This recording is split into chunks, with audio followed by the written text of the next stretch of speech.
जय भीम साथियों, कैसे हैं? उम्मीद है आप अच्छे होंगे। आज 21 तारीख है, 21 जनवरी 2024। कल 22 जनवरी को एक मंदिर का उद्घाटन होना है और इस देश का जो मुखिया है, जबकि संविधान कहता है कि हम धार्मिक नहीं हैं, धर्मनिरपेक्ष देश है ये, लेकिन पूरी तरह से पिछले 10 साल में इस देश को एक धर्म विशेष का देश बना दिया गया और उसके रंग में पूरी तरह से सब रंग चुके हैं। ये एक बहुत बड़ी और बहुत बुरी भूल है हम लोगों की, बहुजन समाज के लोगों की, कि यदि आज आपकी कमज़ोर नस को उसने पकड़ लिया, उसने देखा कि आप सब राममय, एक राम नाम का एक ऐसा नाम था, जबकि बुद्धिस्ट काल से राम का नाम चला आ रहा है, लेकिन वो बोधिसत्व राम एक अलग थे। उसको इन लोगों ने इस राम से जोड़ दिया, ऐसा कनेक्ट किया कि आप कुछ समझ नहीं पाए, आप उस अंतर को समझ नहीं पाए और आपके पैरों के नीचे से ज़मीन खींच ली गई।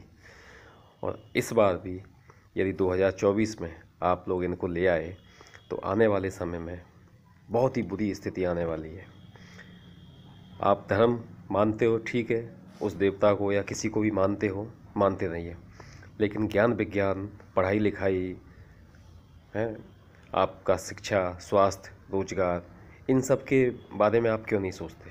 आप ये क्यों नहीं सोचते? खासकर मेरा कहना ओबीसी समाज के लोगों से है कि आप ये क्यों नहीं सोचते? आपके हक अधिकारों को छीना जा रहा है, आपका जो नौकरियों में हिस्सा है उसको एक 10% कोटे वाले और बाकी पहले से खा ही रहे थे, 10% कोटा और बढ़ा दिया उन्होंने। जो ओबीसी का रिजर्वेशन 27% होना था, वो 27% में से पूरी तरह से नहीं मिल पा रहा। पहले भी नहीं मिलता था, लेकिन काफ़ी हद तक मिल रहा था, लेकिन अब तो पिछले 8-10 सालों में से ये हालत हो गई है कि कहीं आप देखिए परसेंटेज उठाकर, कहीं 10%, कहीं 12%, कहीं 8%, कहीं 4%, कहीं 15%, बस इससे ज़्यादा नहीं मिल पा रहा है।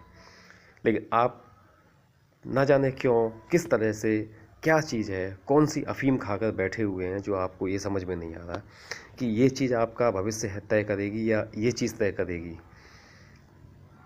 आज इन लोगों ने क्या किया, सबको रामायण से, कुशवाहों को कह दिया कुश के वंशज हैं आप, जाटवों को जटायु का, और ना जाने किस किस को क्या क्या एक अलग तरह से बना दिया। वो इंटेलेक्चुअल लोग हैं, उन्होंने पिछले हज़ारों साल से वो देश पर राज कर रहे हैं, उनको पता है कि आपसे ज़्यादा आपके बारे में वो जानते हैं, उनको पता है। आपको नहीं लगता कि आज 80 करोड़ लोगों को वो कहता है, प्रधानमंत्री कहता है कि 80 करोड़ लोगों को हम रोज़ वो दे रहे हैं, अनाज दे रहे हैं? तो क्या आपकी स्थिति इतनी ख़राब हो गई कि 80 करोड़ लोगों को अनाज लेना पड़ता? अगर मतलब अनाज नहीं मिले तो भुखमरी की नौबत आ जाए। क्या स्थिति है? यही चाहते थे? क्या हम लोग भिखमंगे हैं? अरे हम लोग इस देश के शासक हैं, आप लोग एक सोया हुआ हाथी है। बहुजन समाज एक सोया हुआ हाथी है। जब आप जग जाओगे तो उस दिन से इस देश में एक अलग तरह की क्रांति होगी। अब मैं देख रहा हूँ मार्केट में जगह जगह झंडों से अटा पड़ा है, और कल ना जाने क्या होगा। कल तो मुझे ये लगता है कि कहीं हो सकता है 2-4 जगह, कल 22 तारीख को, कि 2-4 जगह 10-20, 50, 100, 200, 500 जगह हंगामा होगा और झगड़े भी होंगे। और ये एक तरह से सोची समझी योजना है, झगड़े होंगे, हिंदू मुस्लिम के झगड़े होंगे, क्योंकि बहुजन समाज के लोग काल्पनिक हिंदू बने हुए हैं, उनको एक तरह से हिंदू रंग में रंग लिया गया है। इस समय मुसलमानों को बड़ा एक धैर्य से काम लेना होगा, क्योंकि अगर ज़रा सा भी कुछ हो गया, ज़रा सा भी कुछ हो गया, क्योंकि ये लोग इसी ताक में बैठे हैं कि ज़रा सी भी हवा लगे और तुरंत आग लग जाए। तो क्योंकि इससे होगा क्या, 22 तारीख के बाद में इन लोगों को चुनाव डिक्लेयर करना है किसी भी हालत में। 23, 24, 25, 26, 27, 28, जैसा भी है, मतलब इस विद इन इस मंथ में 22 तारीख के बाद कभी भी चुनावों की घोषणा हो सकती है। उससे पहले मंदिर के लेकर तो माहौल बना दिया है, मंदिर को लेकर माहौल बना दिया, लेकिन आगे इसको और हवा देने के लिए अब हिंदू मुस्लिम झगड़े कराए जाएंगे।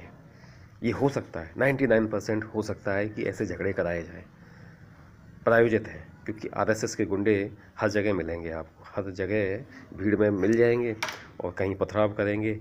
आपके ऊपर तो भक्ति का रंग चढ़ा हुआ है इस समय, तो आप तो इन चीज़ों को समझ नहीं पा रहे हैं। लेकिन ये लोग बहुत तेज़ हैं, इनको पता है कैसे क्या कराना है, कहाँ पे कौन सी गोटी सेट करनी है।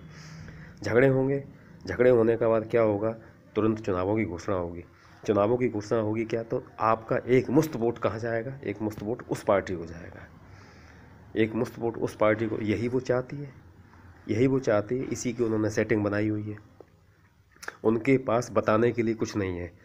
वो ये नहीं बता सकते कि आपको क्या, कितने रोजगार दिए हमने, क्या आपके लिए बेहतर काम किया हमने, कितना अच्छा आपका जीवन स्तर बढ़ाया, आपकी आमदनी दुगनी करी कि नहीं करी, किसानों को एमएसपी का लाभ दिया कि नहीं दिया, क्या नहीं दिया, क्या हुआ क्या नहीं हुआ, पता नहीं। जितनी जल्दी चुनाव करेंगे विपक्षी पार्टियां, एक तो ये जो बहुजन समाज के जो नेता हैं इनको हराम का पड़ गया है, ये सोच नहीं पा रहे हैं, ये एकजुट नहीं है, इनको समझ नहीं आ रहा। इस स्थिति में क्या होगा, देखिए बहुत सारी चीज़ें हैं। एक तो ये कल आपके ऊपर वैसे ही भक्ति का रंग चढ़ा है, ऊपर से ये हिंदू मुस्लिम दंगे या इस तरह के दंगे फसाद कुछ होते हैं तो आप एक तरफा एक साइड में निकल जाओगे, एक तरफ निकलोगे, ठीक है। उसके बाद में क्या होगा, विपक्षी पार्टियां एकजुट नहीं है, उनको पता नहीं, वो अलग अलग लड़ेंगे तो सबके सारे वोट कटेंगे, आप भी कंफ्यूज हो जाओगे। फिर आप में से एक बड़ा संख्या, बड़ा वर्ग एक ऐसा होगा जो कहेगा अरे यार ये तो आपस में लड़ रहे हैं, इससे बढ़िया इसी को दे दो, ये हमें कम से कम राशन तो दे रहा है, इसी को दे दो, बस उसको वोट जाएगा। इनको क्या चाहिए, इनका अभी वोट परसेंट 37 से 40% वोट है, थोड़ा सा और जोर लगाएंगे तो इनका वोट करीब करीब 50%, 45-48% हो जाएगा। जैसे ही दंगे फसाद होंगे या कुछ और होगा तो उसमें क्या इनका वोट परसेंट 10 नहीं बल्कि कम से 20 से 25% और बढ़ेगा। जो कंफ्यूज लोग हैं, जो इन मौके पे डिसाइड करते हैं कि हमें कहाँ जाना है, क्या करना है, ऐसे लोग भी हैं। कुछ ऐसे लोग हैं कि जिनको देखेंगे यार हमारी पार्टी, हमारी फला पार्टी जो है वो उसका पता नहीं चल रहा है, लेकिन वो जीत नहीं पाएंगे, हम उसको वोट दें ना दें। तो उसमें क्या होगा, आप कन्फ्यूजन में उसकी बजाय उसका बटन दबाओगे। एक तो ये हो गया। दूसरा, आप में से बहुत सारे लोग मैनेज कर लिए जाएंगे। अब आपका कोई खास दोस्त होगा, खास रिश्तेदार होगा, उसको मैनेज कर लिया जाएगा, यानी पैसे, रुपया, दारू, कुछ और चीज़ से वो मैनेज कर लेंगे। वो आपके पास, अरे भाई इसको वोट दे दे, इसमें हमारे को ये हो जाएगा, ये बेनिफिट है, फलाना बेनिफिट, ढिमका बेनिफिट, ये सारी चीज़ें करी जाएंगी तो वो परसेंट बढ़ेगा। तो ये सीधा सा गणित है, इनके जीतने का एक बहुत बेहतरीन फॉर्मूला है। इनके पास बताने के लिए कुछ नहीं है कि हमने क्या किया आपके लिए, क्या नहीं किया, लेकिन इनके लिए, इनको पता है कि धर्म की एक चाशनी, धर्म का एक नशा इस तरह का है कि इस नशे में सराबोर होकर बहुजन समाज के लोग हजारों साल से नशेड़ियों की तरह बिहेव कर रहे हैं और अपने जीवन स्तर को, मतलब जीवन स्तर नीचे से नीचा होता जा रहा है, लेकिन उनको समझ नहीं है। इनकी स्थिति ऐसे है जैसे एक भांग खाया हुआ आदमी नाली में पड़ा हुआ है, नाली में गंदा पानी चल रहा है, ठंडा पानी चल रहा है, कोई मतलब नहीं, वो आराम से मस्ती में अपनी घूम रहा है, अपना चक्कर काट रहा है, उसे कोई फ़र्क नहीं पड़ता। यही स्थिति बहुजन समाज के लोगों की है। और आपको बताऊं सबसे बड़ा जो नशा होता है वो धर्म का नशा होता है, ना अफीम का, ना गांजे का, ना चरस का, ना किसी और का। सबसे बड़ा जो नशा होता है वो धर्म का नशा होता है, और ये नशा बहुजन समाज के लोगों के ऊपर सिर चढ़ के बोल रहा है, और अब और ज़्यादा बोलेगा। आप देखिए झंडों की, बैनर की, मंदिरों की और मूर्तियों की, और ना जाने किस किस चीज़ की कितनी भयंकर डिमांड आ चुकी है मार्केट में।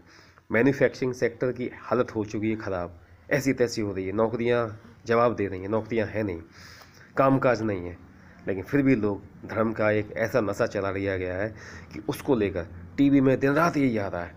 टीवी में ये नहीं आ रहा है कि आपको नेपाल भी हमारा साथ छोड़ गया, भूटान जैसा देश जो हमारा खास दोस्त था, उस देश को भी इन्होंने अलग कर दिया। मतलब ये इस कदर का, इस तरह का डिक्टेटरशिप वाला आदमी है, जिसको होता ना कि एक अनपढ़ और जाहिल को आपने सत्ता पे बैठा दिया, सत्ता दे दी, वो आदमी, उसमें एक गुण है केवल, आपको पागल बनाने का गुण, इसके अलावा और कोई गुण नहीं है। देश कैसे चलाया जाता है नहीं पता उसको, और देश की हालत आज इस कदर ख़राब हो चुकी है कि हर नया बच्चा जो पैदा हो रहा है उसके ऊपर 1.5 लाख से ऊपर का कर्जा है। लेकिन आपको ये चीज़ समझ में नहीं आ रही है, क्योंकि आपके ऊपर धर्म का नशा चढ़ा हुआ है।